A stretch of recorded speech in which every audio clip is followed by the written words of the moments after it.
Bab 421. Berjumpa. Setelah keluar dari area Yunhai, Sander berjalan kaki sambil mengingat kejadian kemarin malam. Dia pun tersenyum sambil menggelengkan kepalanya. Kakak cantik itu memang berbeda dari yang lain. Untung termasuk orang yang baik, hanya saja otak sedikit negatif. Setengah jam kemudian, Sander tiba di gedung Suanyuan. Setelah kembali ke kamar, Sander menyadari Suzy sudah pergi. Dia tahu Suzy kembali ke perusahaan keluarga Su yang ada di kota Yanjing. Baru menandatangani kerjasama dengan keluarga Gu, masih ada banyak hal yang perlu dibahas. Pada saat ini, Priska berjalan masuk. Sander langsung berkata, "Nona Priska, aku perlu bantuanmu." Priska berkata, "Katakan saja." "Aku mau pergi ke Akademi Bima Sakti," ujar Sander. "Menjadi murid?" tanya Priska. Sander menggelengkan kepala dan berkata, "Aku menjadi murid, sepertinya terlalu disayangkan." Priska memandang Sander lalu mengedipkan mata dan tidak berbicara lagi. Sander tersenyum dan berkata, "Kamu mengira aku sedang membual, ya?" Priska menggelengkan kepala dan berkata, "Tuan Ye, kamu jangan salah paham. Aku tahu kekuatanmu, dengan kekuatanmu ini bisa menjadi pembimbing." Sander merenung sejenak dan berkata, "Kalau tidak bisa, menjadi murid juga boleh. Karena tidak ada orang yang kenal dengannya di sini." Priska berkata, "Tuan Ye, tunggu sebentar." Usai berkata, dia berjalan ke samping lalu mengeluarkan ponselnya. Tidak lama kemudian, Priska berjalan ke depan Sander dan berkata, "Kita pergi berjumpa seseorang di Akademi Bima Sakti. Asalkan dia menganggukkan kepala, kamu bisa menjadi guru pembimbing di Akademi Bima Sakti." Sander menganggukkan kepalanya. Priska berkata, "Ayo berangkat." Setelah itu, dua orang ini turun ke bawah, Priska yang mengemudi mobil. Di perjalanan, Priska bertanya, "Tuan Ye, apa kamu pergi ke Akademi Bima Sakti juga demi mencari orang?" Sander menganggukkan kepalanya. Kemarin berbicara dengan Maura barulah mengetahui Selina dan Rosa berada di Akademi Bima Sakti, dia juga tidak tahu kenapa dua orang ini bisa berada di Akademi Bima Sakti. Belajar. Sander menggelengkan kepalanya, kemungkinan besar hanya demi merasakan kehidupan saja. Priska seolah teringat sesuatu pun berkata dengan serius, "Tuan Ye, dari informasi yang kami dapat, sepertinya orang sekte masa depan mencari masalah denganmu, mereka terus mencari keberadaanmu." Sekte masa depan. Sander mengerutkan kening lalu menceritakan kejadian yang terjadi kemarin malam. Setelah mendengar perkataan Sander, Priska berkata dengan serius, "Grandmaster." "Grandmaster." Sander menganggukkan kepalanya, sekarang dia sudah sedikit memahami peradaban seni bela diri di bumi ini. Dengan kekuatannya sekarang, masih tidak bisa mengalahkan seorang Grandmaster. Tentu saja, jika ada kekuatan misterius itu, dia mana mungkin berkutik di depan seorang Grandmaster. Namun, sekarang dia harus serius jika berhadapan dengan lawan yang sudah mencapai level Grandmaster. Jadi manusia harus tahu diri. Sekarang kultivasinya tersegel, hanyalah level rendah. Lebih baik jangan terlalu sombong. Priska berkata, "Tuan Ye, sekte masa depan bukan sekte biasa, terutama Yira, guru leluhur mereka. Dia memiliki latar belakang yang kuat. Dengar-dengar dulu dia adalah wakil ketua Paviliun Xianbao di alam semesta Guanxuan, memiliki kekuasaan yang kuat." Sander terdiam, ekspresi wajah juga sedikit masam. Priska lanjut berkata, "Tuan Ye, kamu berada dari area luar, seharusnya pernah mendengar nama Paviliun Xianbao, kan?" Sander menganggukkan kepalanya, "Lia, pernah." Priska menganggukkan kepalanya, dengar-dengar sampai Akademi Guanxuan juga harus menghormati Paviliun Xianbao. Yira sebagai wakil ketua memiliki kekuasaan yang menakutkan. Meskipun sekarang dia sudah pensiun dan kembali Bima Sakti, sosok sepertinya juga sangat menakutkan. Sander diam saja. Priska melirik Sander sekilas. Di saat dia ingin berbicara, Sander mendadak berkata, "Apa keluarga Suanyuan bisa berjumpa dengan Yira?" Priska menggelengkan kepala dan berkata, "Tidak, kami tidak ada hubungan apapun dengan sekte masa depan." Sander menganggukkan kepalanya dan diam tak berkata. Priska diam sejenak barulah berkata, "Tuan Ye, aku akan mengutus seorang Grandmaster untuk mengikutimu." Sander melihat Priska dan berkata, "Kamu melakukan hal ini maka menandakan akan bertentangan dengan sekte masa depan, apa kamu tidak takut?" Priska tersenyum dan berkata, "Tidak takut." Sander sedikit heran dan berkata, "Kenapa?" Priska diam sejenak barulah berkata, "Tuan Ye, aku berkata jujur saja, tapi kamu jangan marah, ya." Sander menganggukkan kepalanya. Priska tersenyum dan berkata, "Tidak tahu kenapa, aku merasa kamu adalah orang yang sangat hebat. Hanya karena faktor tertentu barulah jatuh ke tahap seperti ini. Jadi, aku ingin memanfaatkan kesempatan ini membantumu.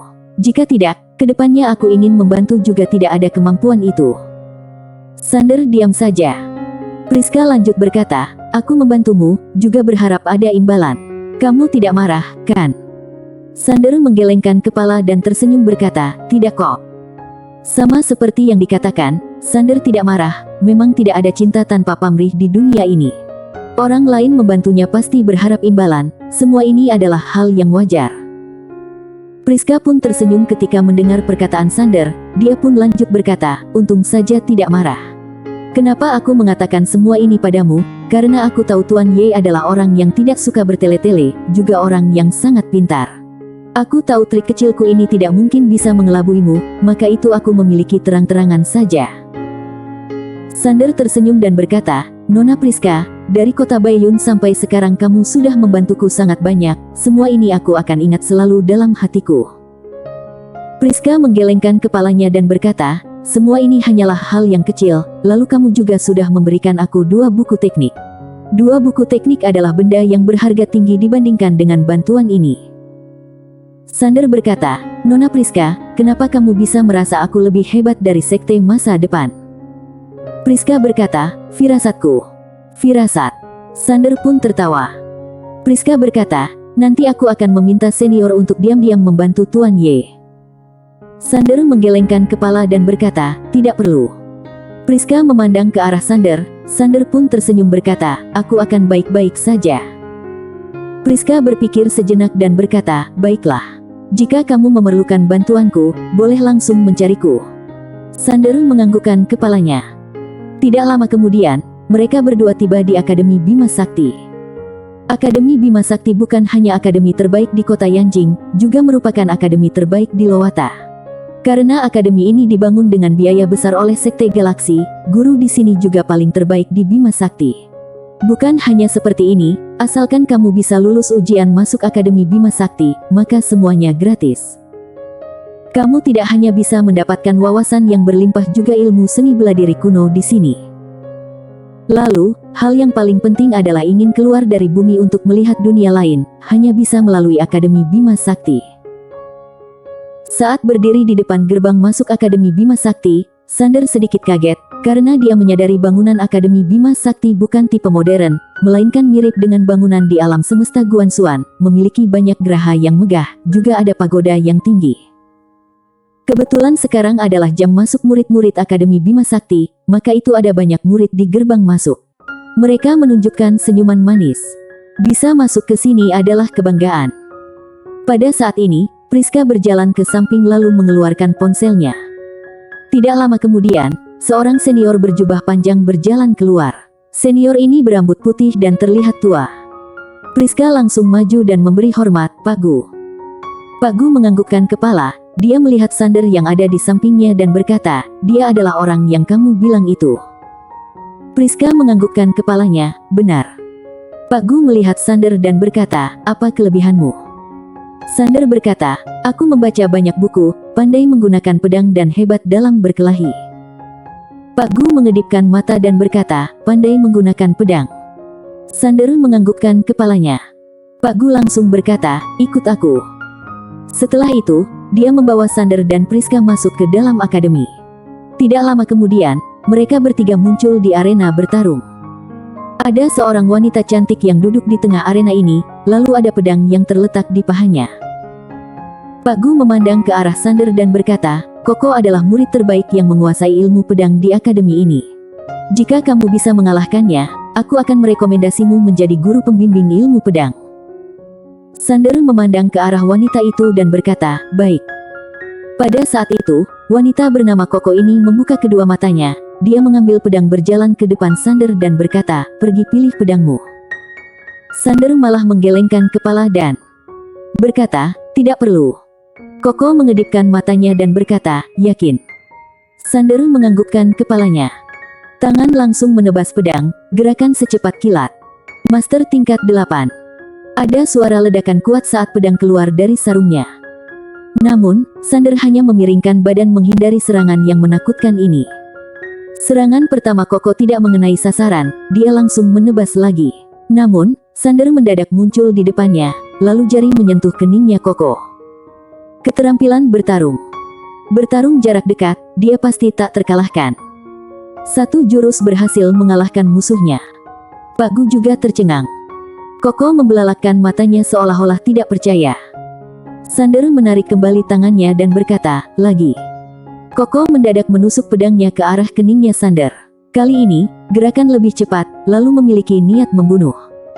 Pada saat pedangnya Koko hanya berjarak 1 cm di depan keningnya Sander, ada 2 jari yang berhasil menahannya. Jarinya Sander. Kemudian Sander hanya mengeluarkan sedikit tenaga. Buk! Energi langsung bergetar dari pedang hingga tangannya Koko. Karena rasa sakit ini, Koko hanya bisa melepaskan pedangnya. Kemudian, Sander pun memegang pedang lalu memutarnya dan menodong ke arah keningnya Koko. Kalah telak. Koko memandang Sander dan berkata, "Aku kalah." Sander menganggukkan kepalanya, lalu menggerakkan batin, pedang kembali ke depannya Koko. Sander memandang ke arah Pak Gu. Pak Gu memandang Sander dan berkata, "Ilmu pedangmu sudah mencapai tingkat berapa?" "Tingkat berapa?" Sander memandang ke arah Priska. Priska Pin menjawab, "Grandmaster." "Grandmaster." Pak Gu sedikit kaget dan berkata, "Kalau begitu tentu saja berhak menjadi guru, aku akan segera melaporkan hal ini." Usai berkata, Pak Gu langsung berbalik badan pergi. Sander tersenyum, lalu memandang ke arah Priska dan berkata, "Terima kasih Nona Priska." Priska menggelengkan kepalanya dan berkata, "Kamu memiliki kemampuan ini, kalau tidak aku merekomendasi kemana juga tidak ada orang yang mau." Pada saat Sander ingin berbicara, Koko yang di samping mendadak berkata, "Kamu benaran adalah Grandmaster." Sander tersenyum dan berkata, "Mungkin." Koko memandang Sander, dengar-dengar Grandmaster ilmu pedang akan memiliki niat pedang sendiri. "Kenapa kamu tidak ada niat pedang?" Sander tersenyum dan berkata, "Tidak perlu." Koko mengerutkan keningnya. Sander memandang ke arah Priska lalu berkata, "Ayo kita jalan-jalan di luar." Priska menganggukkan kepalanya.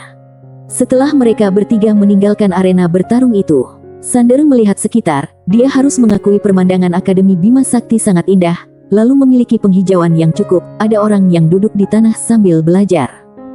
Sekolah.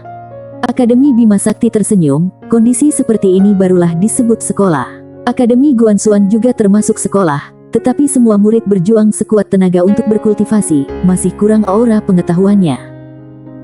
Wajar saja, karena bagaimanapun juga, Akademi Guansuan berada di dunia kultivasi keabadian yang lebih kejam. Kemampuan bisa membuat orang bertahan hidup lebih lama. Pada saat itu juga, Akademi Bima Sakti mendadak menoleh ke arah kanan yang jauh darinya. Ada sepasang pria dan wanita berdiri di sana. Saat melihat wanita itu, Sander langsung terdiam di tempat, matanya langsung berkaca-kaca. 1 detik kemudian, dia langsung lari ke sana. Bersambung. Bab 422 Aku sangat membencimu. Priska kaget melihat Sander bertindak seperti ini. Dalam benaknya, Sander adalah orang yang sangat sabar, dia pun memandang ke arah larinya Sander. Saat melihat wanita itu, tatapan mata Priska langsung berbinar dan berkata, "Wanita yang cantik sekali." Setelah itu, dia seolah-olah teringat sesuatu dan mengerutkan kening berkata, "Apakah wanita itu juga teman baiknya Sander?" Berpikir demikian, Priska menggelengkan kepala. Tuan Ye mengenal begitu banyak wanita, hampir selalu ada wanita cantik yang dia kenal di berbagai tempat. Pada saat itu juga, wanita yang berdiri di kejauhan seolah-olah merasakan sesuatu, dia mendadak berbalik badan. Pada saat melihat Sander, dia juga terdiam di tempat. Wanita itu memakai gaun panjang berwarna putih, tinggi, cantik dan memegang sebuah buku kuno yang tebal. Lalu, 2 tanduk kecil yang ada di kepalanya yang paling memancing perhatian orang. Wanita itu adalah Maya Ao dari klan naga. Saat melihat Sander, Maya juga tidak percaya, karena dia sama sekali tidak menyangka bisa berjumpa Sander di tempat ini. Hatinya langsung kacau. Ada seorang pria yang berdiri di samping Sander. Pria itu melirik Maya sekilas lalu memandang ke arah Sander dengan tatapan heran. Sander berdiri di depan Maya, dia menahan perasaannya dan tersenyum berkata, "Maya, akhirnya aku menemukanmu." Maya melihat Sander, lalu kedua tangan memeluk erat buku itu dan diam tak berkata. Sander langsung menggenggam tangannya Maya dan berkata, "Tak kusangka bisa berjumpa denganmu di sini, benar-benar beruntung sekali." Pada saat itu, pria yang berada di samping Maya melihat Sander menggenggam tangannya Maya, dia langsung mengamuk, "Kurang ajar. Beraninya kamu melecehkan Maya, kamu." Pria itu masih belum selesai berbicara, Maya langsung menghantam buku yang ada di tangannya ke arah pria itu. Buk! Pria itu langsung terpelanting hampir belasan meter. Pria itu muntah darah, dia pun tercengang dengan semua ini. Maya melirik pria itu sekilas dan tatapan mata sangat tajam berkata, "Apa hubungannya denganmu?" Pria itu terdiam. Semua orang juga tercengang. Orang yang berkerumun semakin banyak, Sander berkata, "Ayo kita pindah ke tempat lain." Usai berkata, dia menarik Maya lari ke tempat lain. Pria yang duduk di lantai itu menunjukkan ekspresi wajah yang masam. Tidak lama kemudian, Sander menarik Maya ke tepi danau yang sepi. Maya juga membiarkan Sander menarik tangannya dan tidak berbicara.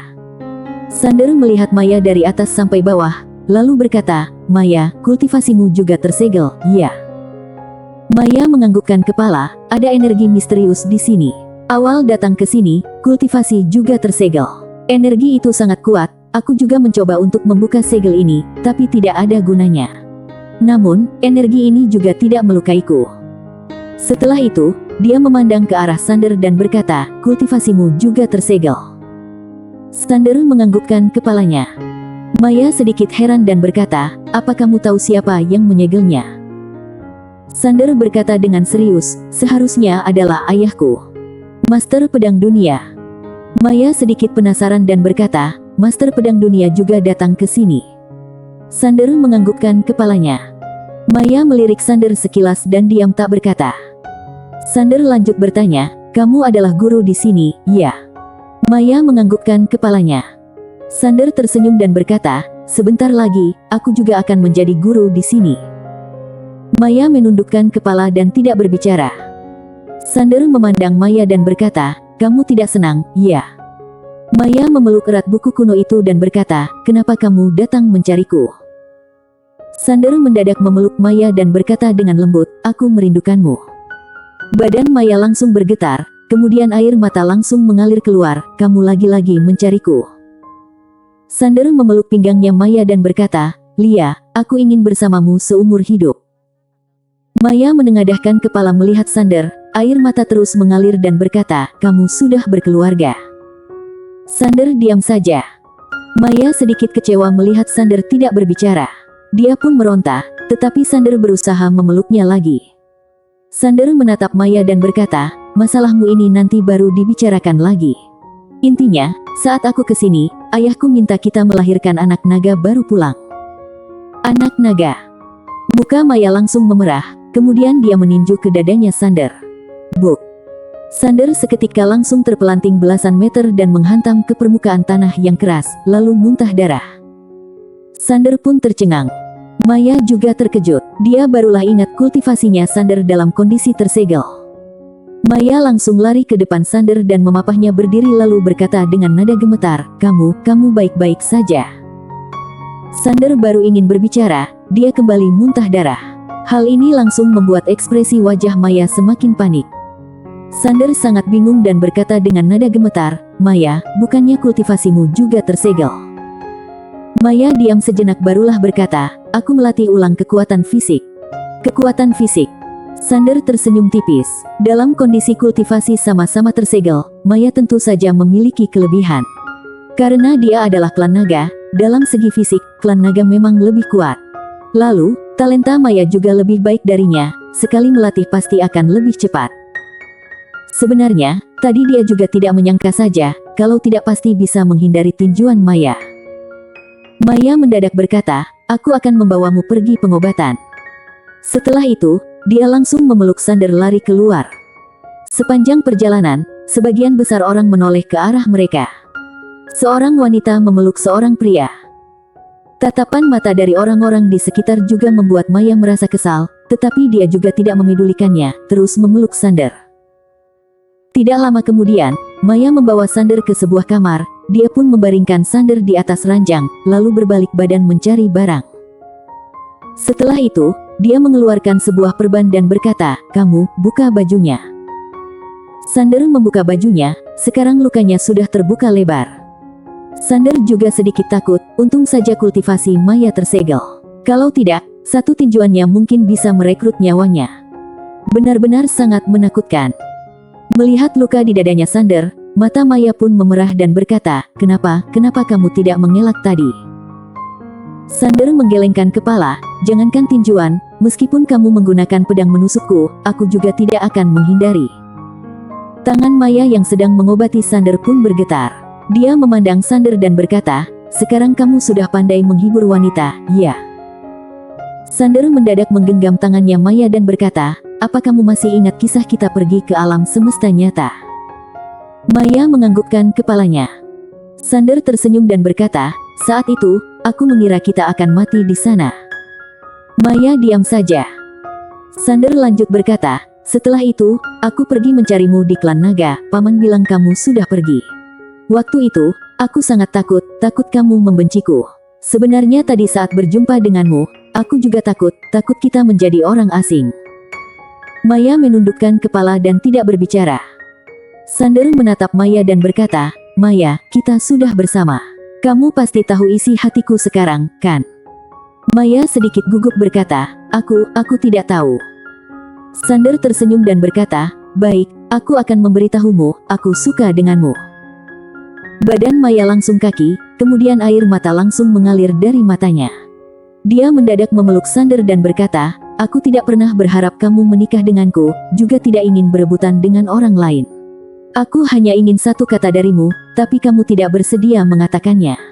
Setiap kali kamu berjumpa denganku, kamu pasti lari, aku benar-benar sangat membencimu." Sander memeluk Maya dan berkata, "Semua ini salahku." Maya menggelengkan kepalanya, air mata pun menetes ke lantai, "Siapa yang salah? Semua ini salahku, kenapa suka denganmu?" Sander mendadak mencium Maya dan berkata, "Jika kita menikah, anak kita akan manusia atau naga, ya?"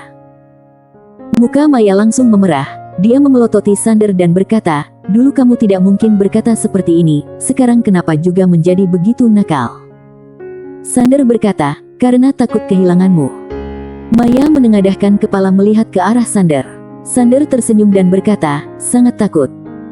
Maya pun memeluk erak Sander dan berkata, "Kedepannya harus sering mengucapkan perkataan yang membuatku bahagia."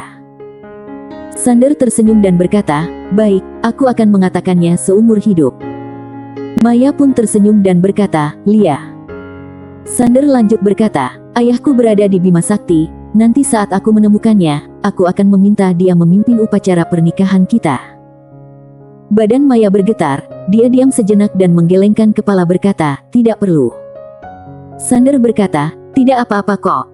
Tidak ada kata tidak. Maya diam sejenak dan berkata, "Baik." Setelah itu, dia melirik Sander dengan tatapan yang lembut. Sander melihat keluar dari jendela, dia harus segera mencari ayahnya, lalu membuka segel. Karena segel ini ada, segalanya sudah dilakukan. Pada saat itu, Maya mendadak berkata, "Aku mau pergi mengajar." Sander memandang Maya dan berkata, "Mengajar?" Maya berkata, "Lia, aku menjadi guru di sana. Setiap hari ada 2 jam pelajaran, pagi 1 jam dan sore 1 jam." Sander tersenyum dan berkata, "Baik, aku akan mengantarmu pergi." Maya menganggukkan kepalanya. Sander menarik tangannya Maya keluar dari kamar. Sepanjang perjalanan mereka menjadi pusat perhatian. Maya sudah cukup lama datang ke Akademi Bima Sakti, lalu dia dijuluki sebagai guru tercantik di Akademi Bima Sakti, juga guru termuda di Akademi Bima Sakti. Ada banyak guru dan murid yang mengejarnya. Namun, sikap Maya sangat dingin, selain mengajar, dia tidak pernah berkomunikasi dengan pria lain. Pada saat ini, semua orang langsung kaget ketika melihat Maya bergandengan tangan dengan seorang pria. Pacaran. Beberapa murid wanita sangat penasaran. Sedangkan murid laki-laki menunjukkan ekspresi wajah yang sangat masam. Maya juga merasa malu melihat ada begitu banyak orang yang melihat ke arahnya, tetapi dia tetap menggenggam tangan Sander dengan erat. Mereka sudah melalui berbagai rintangan hidup dan mati, hati juga sangat dekat. Bisa dikatakan, orang luar tidak akan tahu seberapa dekatnya mereka.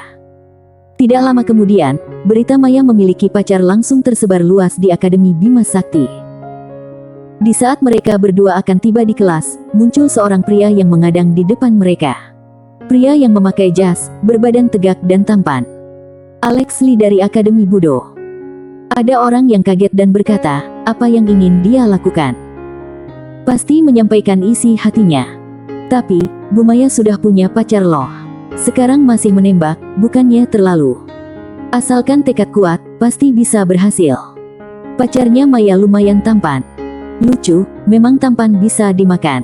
Apa kamu tahu siapa itu Alex Lee? Ayahnya adalah tim tetua akademi.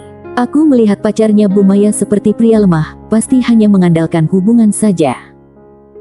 Alex memberikan bunga mawar kepada Maya di depan Sander, lalu berkata dengan penuh perasaan, Maya, aku Maya langsung memotong pembicaraan Alex Lee, maaf, aku sudah punya pacar. Punya pacar? Terang-terangan.